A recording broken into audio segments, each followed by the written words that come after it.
My name is Inez, I'm 83 years old. And last week I gave birth. Yes, you read that right. I was in that cold, sterile hospital room, clutching a newborn boy to my chest while the nurses whispered behind the curtain. Their eyes darted between pity and disbelief. Some thought I was crazy. Others assumed I'd been used. But none of them knew the truth. None of them knew what he did to me. That night started with family laughter. My daughter, Charmaine, had invited everyone over for what she called a healing dinner. Since my husband Joseph passed 4 years ago, things had been strained, especially with his brother Luther. But he was family. He'd been living with us off and on to help out since Joseph's stroke, and when Joseph died, Luther stayed. I should have kicked him out. But I didn't. 'Cause I was lonely. And because I still thought family meant something. That night, after dinner ended and everyone had gone to bed, I was cleaning up alone in the kitchen. Luther came in behind me. He reeked of whiskey and cologne. His voice was slow, syrupy, and wrong. "Inez," he said, standing too close. "You're still a woman, you know. Still got life in those hips." I turned to snap at him, but before I could move, he grabbed me by the arms and shoved me against the pantry door. I screamed. No one came. That night he took something from me that I can never get back. I wish I could say it ended there. I wish I had run to the police.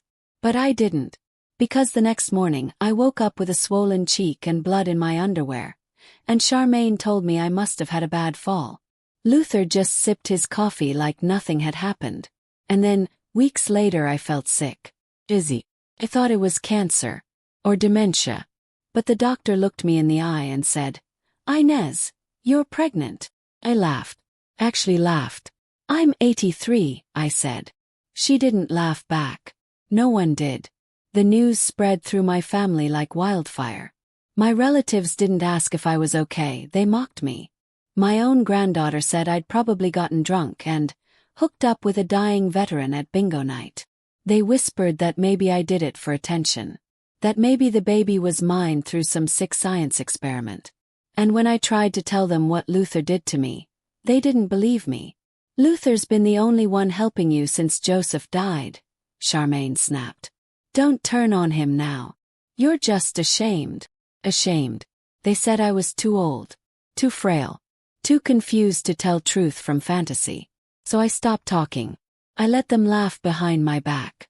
I let them call me names. Grandma Luce, Mother Methuselah, Old Lady Freakshow.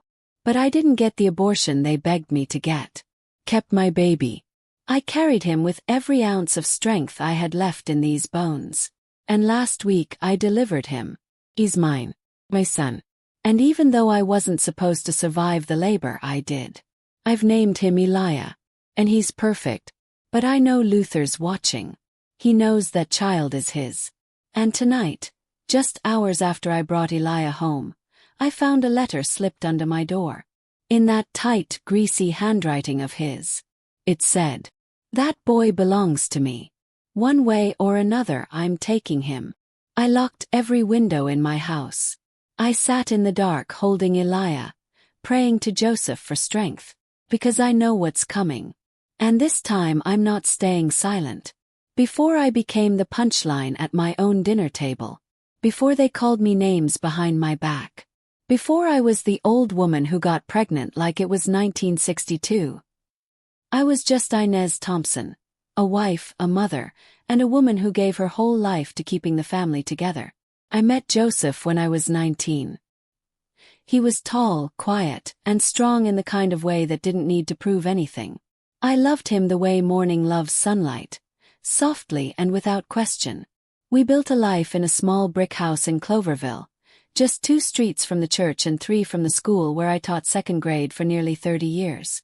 We had one daughter, Charmaine. She was smart, driven, and when she wasn't rolling her eyes at my dresses, sweet. I did everything for her.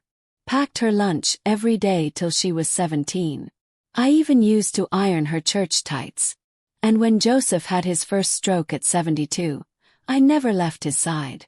I bathed him, turned him, fed him, and whispered every psalm I could remember into his ear. That's when Luther came back into our lives. Joseph's younger brother had always been the wild one. Smooth talker, drank too much, never stayed in one job more than 6 months. But he had charm. The kind that made you forget your better judgment. After the stroke, Luther said he wanted to help out. He started with good intentions, or at least I thought he did. Running errands, changing light bulbs, even sitting with Joseph while I rested. But something was always off. He was too interested in what was in the fridge. Too quick to slip cash from Joseph's wallet. Too familiar when he looked at me. Sometimes I'd catch him staring at me when I bent down to pick up something off the floor. Made my skin crawl. Still I bit my tongue. For my family. For peace. When Joseph died, Luther didn't leave. Said he didn't want me to be alone. But looking back, I think he just saw an opportunity. He made himself too comfortable. Started acting like the man of the house. Told Charmaine I was getting forgetful. Told me he was keeping the house running. And when I pushed back, when I said I wanted him gone, he'd get this cold look in his eyes, like glass. Like he knew something I didn't. Then came that night. After the healing dinner. After everyone was asleep. He did what no man ever should. And when I tried to speak up, they called me crazy. Charmaine told me I was confused. Maybe I imagined it because of loneliness. My nephew laughed and said, "Well, at least Grandma's still got a game." No one cared that I was trembling. No one cared that I started locking my bedroom door at night. But then came the pregnancy. At first I thought it was impossible. I hadn't had a period since the Bush administration. I didn't believe the doctor when she said it.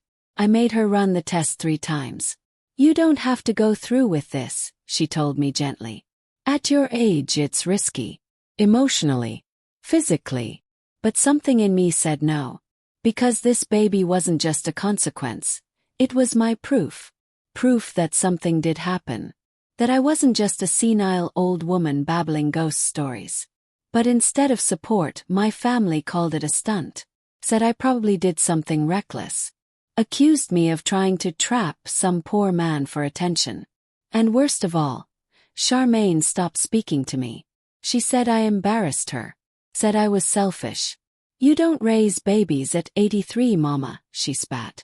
"You bury your husband and enjoy the porch swing." Well, I did bury my husband. And the only thing I enjoyed on that porch swing lately was mourning my dignity. But when I felt that baby kick for the first time, something in me came back to life. Something fierce. Something ancient. It wasn't the kind of motherhood you read about in gentle books. It was the kind forged in fire, like survival. The labor was a blur of fear and screams. The doctors said they'd never seen anything like it. That the fact I survived was medically unexplainable. But I know why I lived. 'Cause Elijah needed me. And now, back in my home, as I hold his tiny fingers in mine and rock him against my chest, I know something else too. Luther is coming. The note he left under my door wasn't just a threat. It was a promise. And this time, I'm not the same woman who stayed quiet. Because this time he's after my child. And I will burn this house to the ground before I let him lay one hand on Elijah. But as I held Elijah tighter that night, the doorbell rang. Once. 3 times.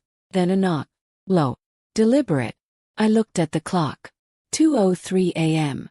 And a voice followed. Calm, low, and full of venom. "Inez. Told you. He's mine." I held my breath and looked toward the front door. But what I didn't expect was the sound of keys sliding into the lock. The key turned slowly in the lock. Click. Click. Click, like a countdown to something I wasn't ready for. I clutched Elijah tighter, my heart pounding so hard I could hear it in my ears. I shuffled back into the kitchen and grabbed the only thing I could reach, a rusty cast iron skillet. My hands shook. Not because I was scared, but because I'd never thought I'd have to defend my child like this. Not at 83 years old. The door creaked open. But it wasn't Luther. It was Charmaine. She stood in the doorway, half drunk, barefoot, her eyeliner smudged like she'd been crying or partying, or both. "Where's the baby?" she asked flatly, stepping inside like she still lived here. I lowered the skillet slightly but didn't answer. I said, "Where's the baby?" She looked around, eyes scanning the room like a searchlight, and then locked on Elijah wrapped in my arms. "There he is," she muttered. "Mama, this is insane. He shouldn't even be here." I narrowed my eyes. "You gave Luther a key, didn't you?" She blinked but didn't deny it. "He's family. He said you were acting out. That you were confused and might hurt yourself. Or the baby." I laughed bitterly. "He told you I was dangerous, and you believed him? He said you were obsessed. And now you're threatening people with skillets. That's not normal, Mama." I stepped back. "Neither is raping your dead brother's wife. But here we are." That hit her. Her jaw clenched but she didn't speak. "I told you what he did to me," I whispered. "And you chose him." Charmaine didn't look at me. She just stared at Elijah. "He doesn't even look like us. You're too old for this. This isn't right." I could feel tears welling up, but I didn't let them fall. "I may be too old for a lot of things, Charmaine. But not love. Not protection. And definitely not the truth." He turned away. "Luther's going to file for custody. He says he has a right to the child." I felt the floor tilt beneath me. "Custody," I repeated. "He's not even on the birth certificate. He's not a father. He's a predator." "He says you're not fit," she continued, eyes cold now. "And he's filing tomorrow." That's when I realized I was completely alone. Not just emotionally, legally. Luther had painted me as a crazy old woman with delusions. And my own daughter, my blood, was helping him. That night, after she stormed out, I sat on the floor with Elijah in my lap and cried harder than I ever have in my life. The kind of cry that takes your voice with it. I didn't eat for 2 days. But I didn't give Elijah up. Instead, I made a call. One I never thought I'd have to make. To Margie Bell. Margie had been my best friend for 50 years, until she moved across the country after her daughter passed. We'd drifted apart over time, like old boats on separate tides.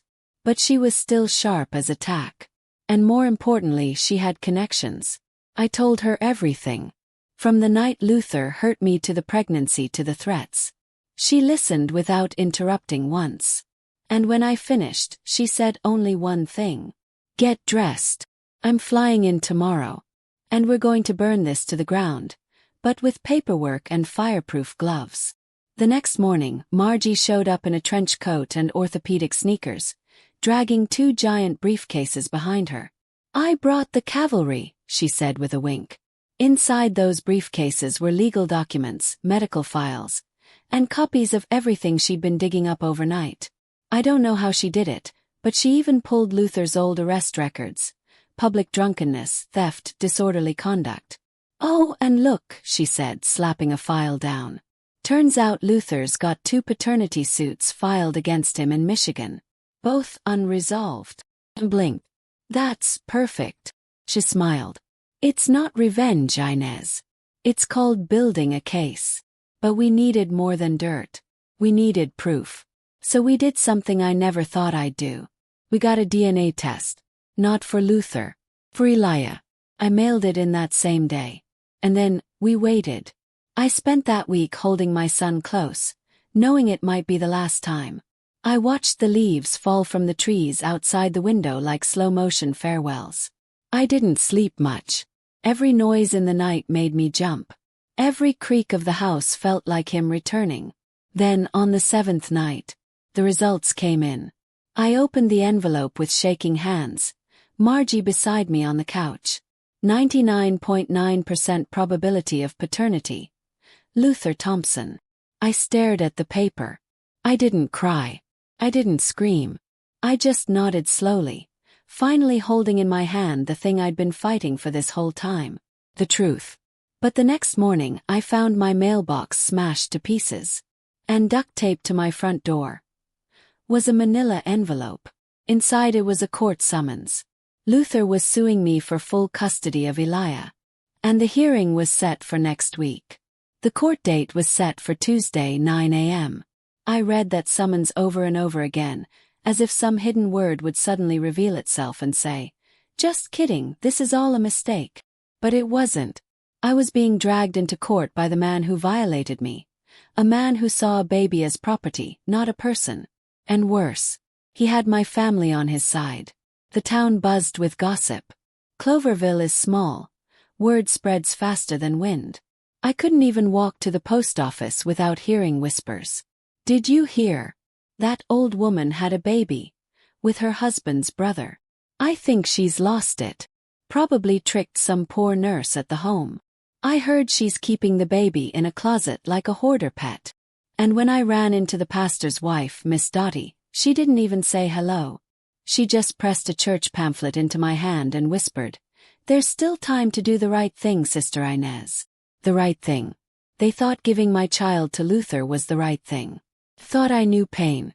I thought I knew humiliation.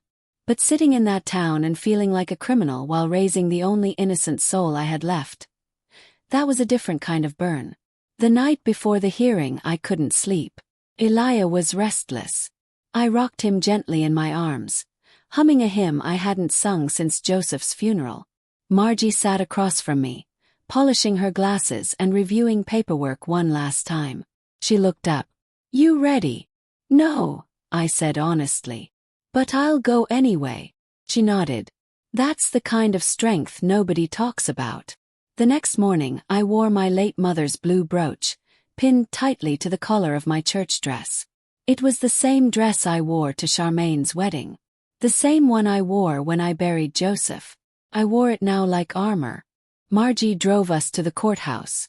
Elijah stayed behind with a trusted neighbor, Ms. Geraldine, who had 6 grandchildren of her own and a heart bigger than Texas. The courtroom was small, unimpressive, beige walls, stale air, a smell like cleaning chemicals and regret. Luther was already there, sitting smugly beside a slick young lawyer in a too-tight suit. He winked at me when I walked in. Charmaine was there too, sitting behind him. She couldn't even look at me. But what crushed me most was when I saw my granddaughter, Amaya, sitting beside her mother, whispering and laughing. Like it was all some kind of show. The judge, a tall, tired woman with gray streaks in her bun, called the case. Thompson versus Thompson. Petition for full custody of minor child. Elijah Thompson. I nearly gagged at how neatly they said his name. Like he was a number. Like he was a box on a form. Luther's lawyer began. He spun a beautiful story. That I was confused and mentally unstable. That Luther had stepped in only after I began hallucinating events. That I was physically unfit to care for an infant. That I'd refused medical advice, endangering the child. That I had no income, no job, no help. It was lie after lie after lie. Then he pulled out pictures. Grainy ones, clearly taken from outside my home. One showed me asleep on the couch with Elijah on my chest. Another showed me fumbling with a grocery bag at the door. "She has arthritis," he said, tapping the image like a proud vulture. "She can barely lift a bag of sugar, let alone a child." When it was my turn to speak, I stood slowly. My legs ached. My hips screamed. But I stood anyway. "Your Honor," I said, my voice steady. "I am 83 years old. That much is true. But I have spent every year of my life raising children. My sisters. My nieces. I taught school for 30 years. I buried my husband. I've cooked for neighbors who lost their homes. And I've held the hands of strangers as they died." Luther smirked. The judge noticed. I turned to him. "And yes, I got pregnant. 82. You want to talk about a miracle? Fine. But let's talk about how that miracle happened. Because I didn't ask for it. I didn't invite it. He forced it on me." Whispers. A few heads turned. "I told my daughter. She didn't believe me. I told the doctor. No one wanted to get involved. But I stayed silent. Not because I was afraid, but because I had no voice left. Because this world doesn't want to believe a story that sounds too ugly to be true." I handed the DNA results to the court clerk. She passed them to the judge. "Here is proof that Luther Thompson is Elijah's biological father. But being a father is more than blood. It's protection. It's presence. It's love. And this man, I pointed directly at Luther, doesn't know the meaning of any of those things. Luther stood up, suddenly red in the face. She's lying. She's just bitter. She's trying to ruin my life. You already ruined mine, I said quietly. The judge raised her hand. Enough. There was a silence in the courtroom so deep you could hear the tick of the clock above the door. She looked through the DNA results, then back at us. This case isn't just unusual, it's unprecedented, she said carefully. But this court is not interested in age or gossip or small-town bias. This court is interested in what's best for the child. A pause. And then her eyes narrowed. But before I make any ruling, I want to see the child. Tomorrow. In chambers. Luther flinched. Bring him in, the judge said, and I'll decide. And with that, court was adjourned. I walked out into the sunlight shaking, because I knew tomorrow would change everything. And as Margie and I stepped into the car, a black SUV pulled out behind us. Inside, Luther sat in the passenger seat. He rolled down the window and hissed, "If I don't get that child, nobody will." I didn't sleep the night before the chamber meeting. Not a minute. Every time I closed my eyes, I saw Luther's face, twisted with rage, spitting that threat like it was scripture. If I don't get that child, nobody will. I held Elijah tighter, whispering prayers into his soft head. His little chest rose and fell, trusting me with every breath. And at that moment I wasn't 83. I wasn't fragile. I wasn't a widow. I was his mother. And I would fight like one. At 8 a.m. sharp, Margie helped me button my navy blue coat. She looked like she hadn't slept either, but her voice was steady. "Today we don't cry," she said. "Today we will show them." Elijah wore a pale yellow onesie with a little sun stitched into the chest. He looked peaceful, curious. No idea his whole future was about to be debated behind closed doors by people who didn't know him.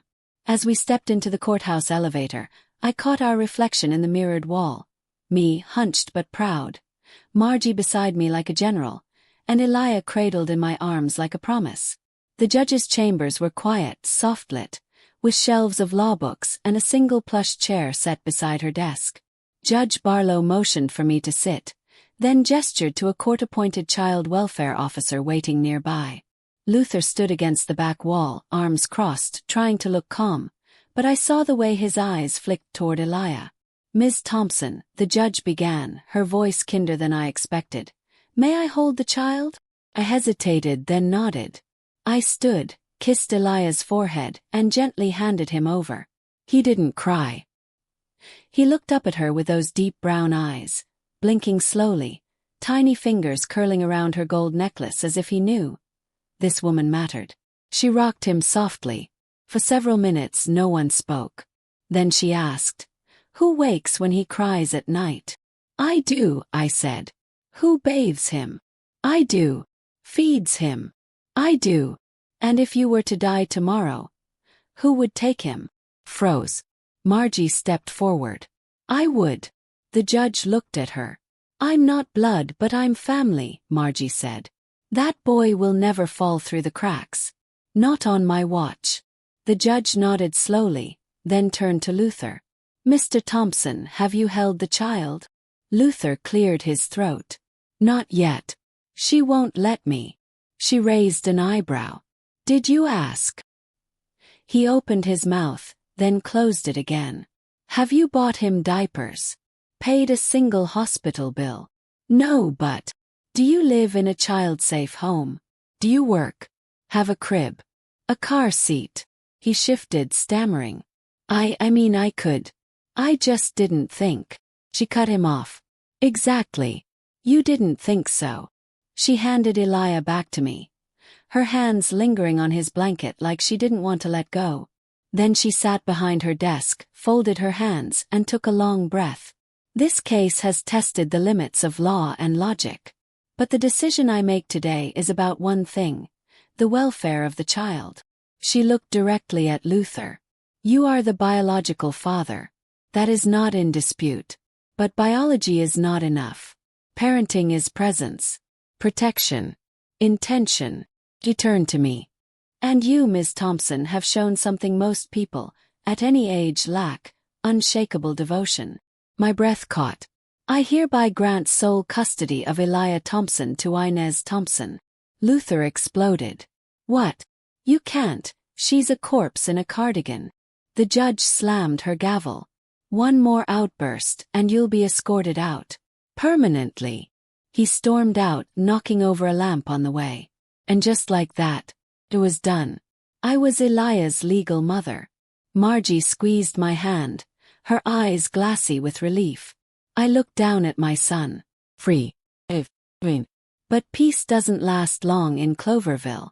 That night, Charmaine came to the house. Not with apologies. Not with tears. But with a document.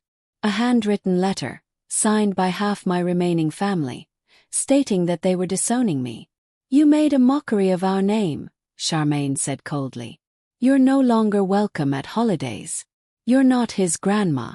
You're not my mother. You're just some woman who couldn't let go. Then she walked away. I stood on the porch for a long time, holding the letter in one hand and Elia in the other. Margie came out and said, "You okay?" He nodded. "I didn't lose a family tonight," I whispered. "I found one."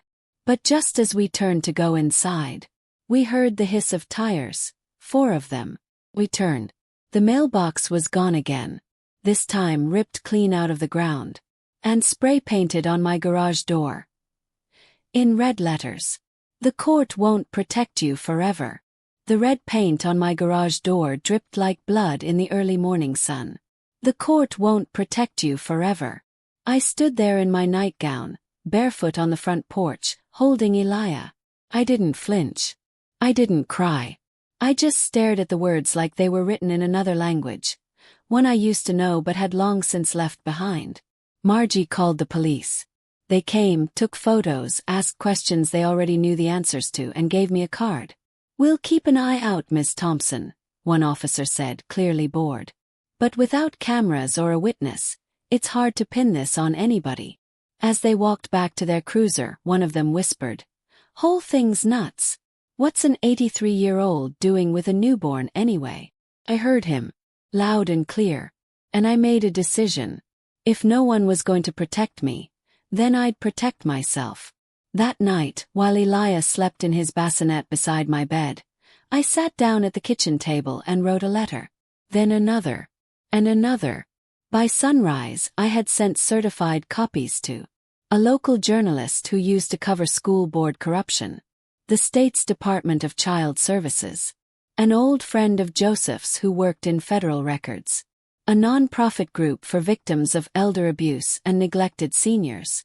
Each letter contained everything: the assault, the pregnancy, the custody battle, the threats, the vandalism. I included photos, copies of the DNA test, and even the court ruling. I wasn't going to wait for the next brick through my window.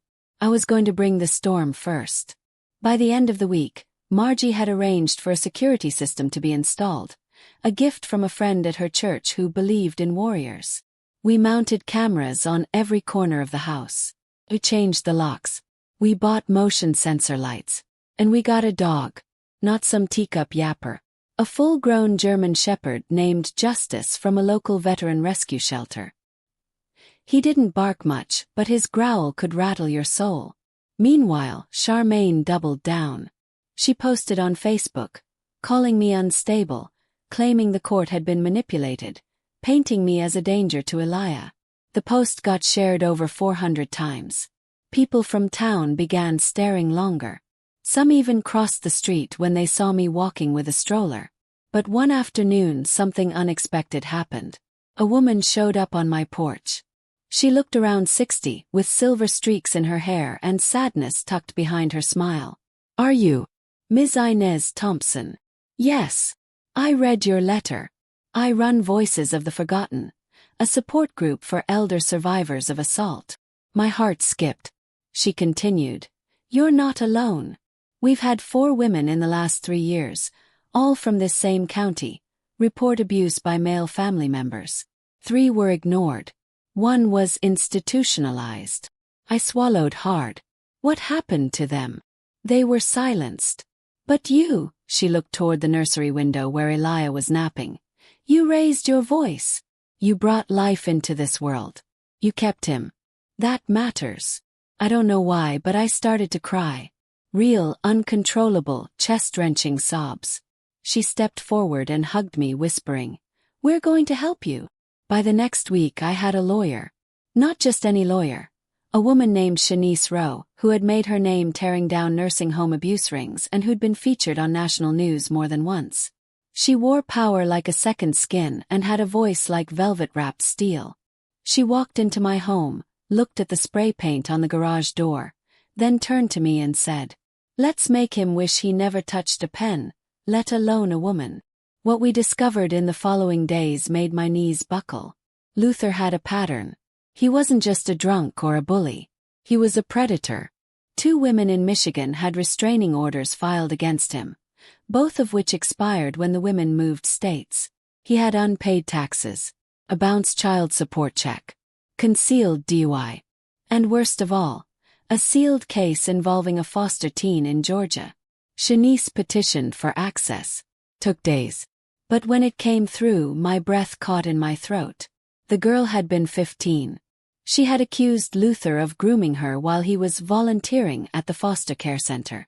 The case was dropped for insufficient evidence. But the details mirrored mine, word for word. Shanice built a new file. Not just to protect Elijah, but to file formal criminal charges against Luther. But we couldn't move yet. We had to wait for the right moment. Then came the explosion. Not literally, but close enough. One evening, I returned from the store to find my living room window shattered, and Elijah's crib turned upside down. Nothing was stolen, but everything was violated. My knees gave out. The only reason Elijah wasn't in that crib was because I had taken him with me. On the baby monitor, Luther's face. He had broken in, looked straight into the nursery camera, and whispered, "He's mine." That was enough. We filed everything. Police, press, prosecutors. Suddenly, Cloverville got very small for Luther. The morning he was arrested, I stood on the porch and watched the sheriff put him in cuffs. He screamed at me, spitting, "You'll regret this, Inez. You'll die alone." But I just smiled. Because I wasn't alone. I had Elijah. I had Margie. I had justice. And now, I had the law on my side. But just when I thought the storm had passed, I received a phone call from the hospital. "Elijah's blood work raised some concerns," the nurse said gently. "You may want to come in as soon as possible." My chest tightened. What kind of concerns? Yes, was. Then the words that made my world spin. "He might have inherited something serious. And we need to talk about your own health too, ma'am." The drive to the hospital felt longer than labor. My hands gripped the steering wheel so tight I couldn't feel my fingers. Margie sat beside me in silence, one hand gently resting on Elijah's car seat in the back, as if protecting him from the words we hadn't even heard yet. What could it be? A blood disorder? A genetic disease? Something from Luther? I prayed with every breath. "Please, Lord, let him be okay. Take me instead. Not him. Not Elijah." The pediatric wing of St. Vincent's smelled like sterile lemon and old paper. A nurse led us into a consultation room, the walls painted with murals of woodland creatures, as if a raccoon with a flower crown could make terrible news any softer. The doctor walked in, tall, brown-skinned, maybe mid-40s, with the kindest eyes I'd seen in a long time. "Ms. Thompson?" he asked. I nodded, my voice caught in my throat. "I'm Dr. Reeves. I've reviewed Elijah's labs personally. First, let me reassure you, he's a strong baby. But he has a genetic condition we've flagged."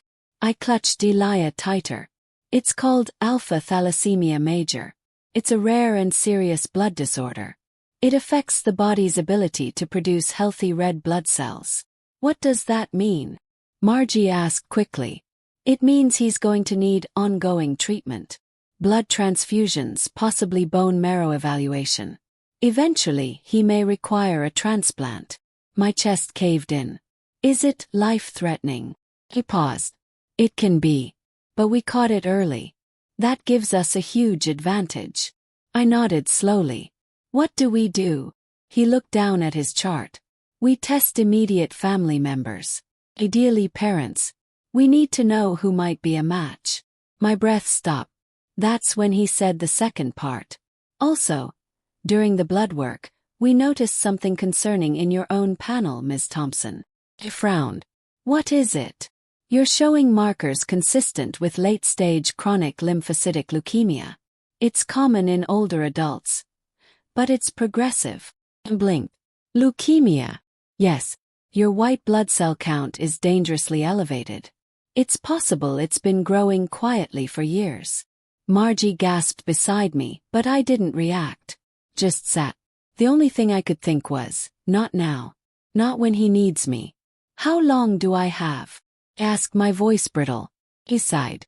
It's hard to say. Months, maybe a year. There are treatments that can help manage it, but they're aggressive.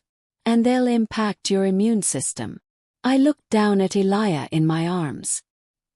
He was gurgling at the ceiling like it was the most beautiful thing he'd ever seen. I can't die, I whispered. He doesn't have anyone else. Dr. Reeves looked at me gently. You won't be alone in this. That night, I sat on the porch wrapped in my mother's old quilt, watching the wind move through the trees. Margie brought me tea, but I couldn't drink it. My hands were shaking too badly. I don't care if I'm 83, I said. I'm not giving up.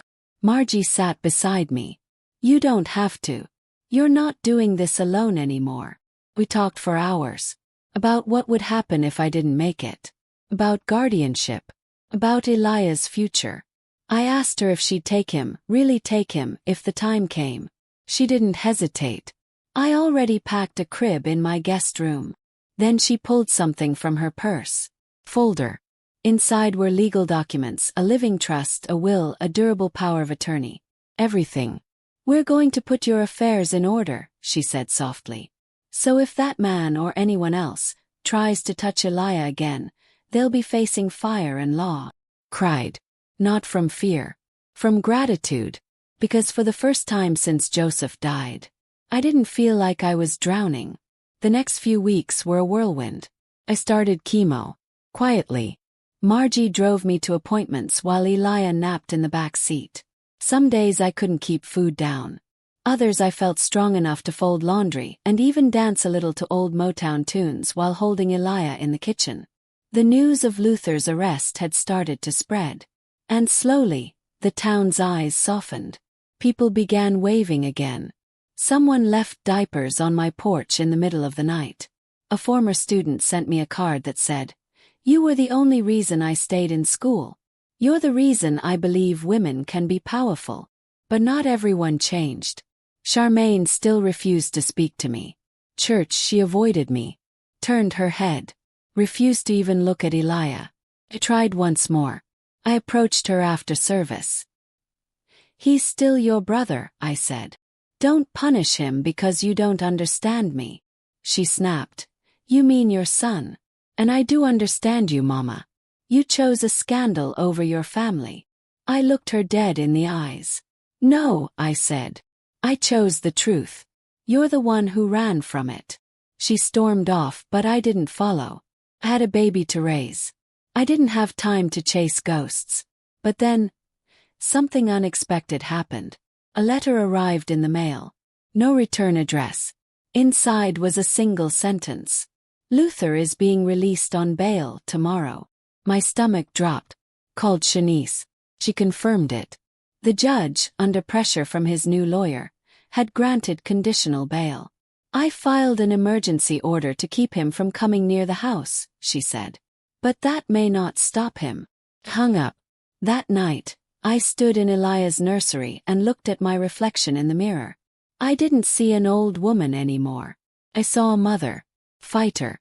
And if Luther wanted a war, he was about to get one. But as I reached to close the nursery curtains, I saw something across the street. Parked car.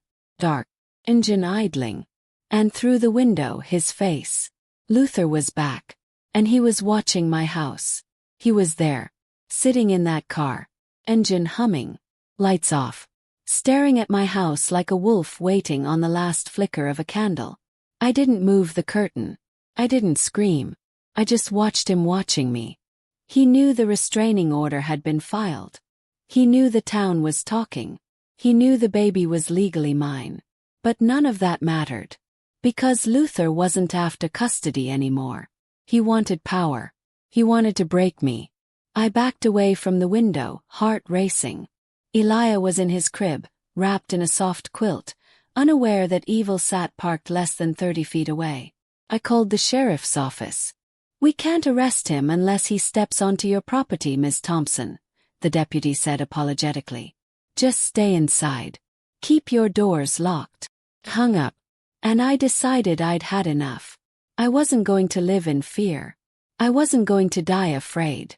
I'd lived through racism, through poverty, through watching my husband fade away after that stroke. I had nothing left to prove. But I did have something left to protect. The next day I made arrangements. Margie temporarily moved in with me. We created an emergency bag for Elijah.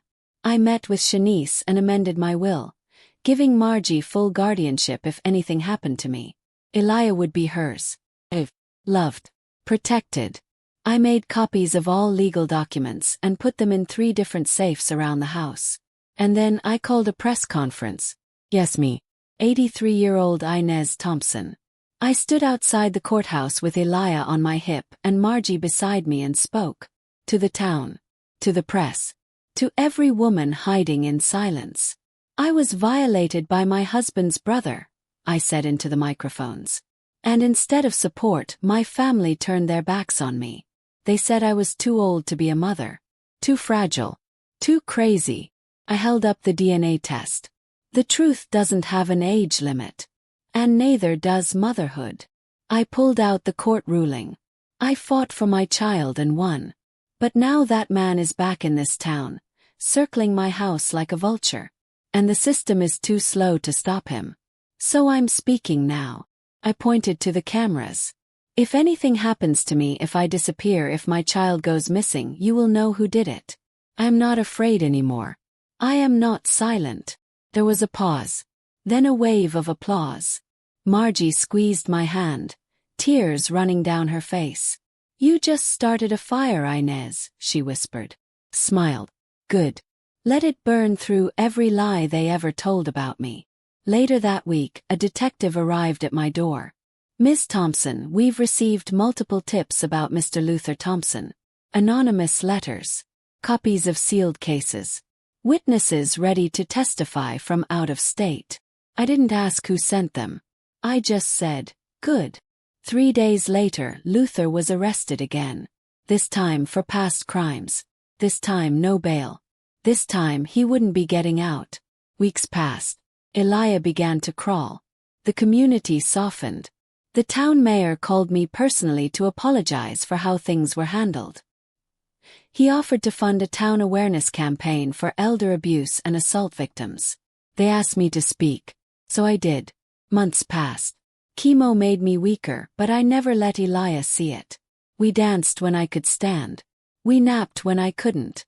Margie became Auntie Margie to him. And Justice, our big old German shepherd, never left his side. Then one day, as I sat on the porch watching the sun fall over Cloverville, Charmaine's car pulled into the driveway. Froze. She stepped out. Puffy. Shoulders curled in. "I saw the news," she said.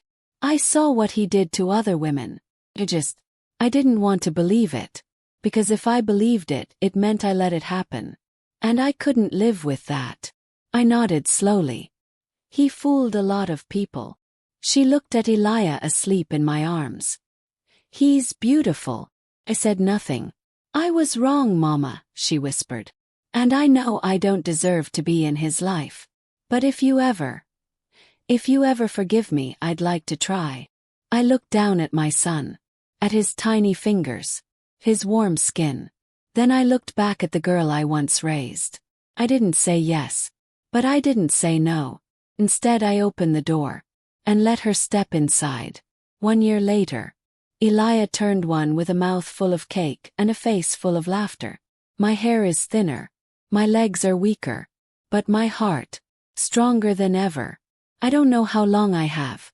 Maybe months, maybe weeks. But I do know this. They tried to break me. They body shamed me. They said I was too old, too senile, too used up to be a mother. But here I am. I became a mother all over again. And this time, I did it my way.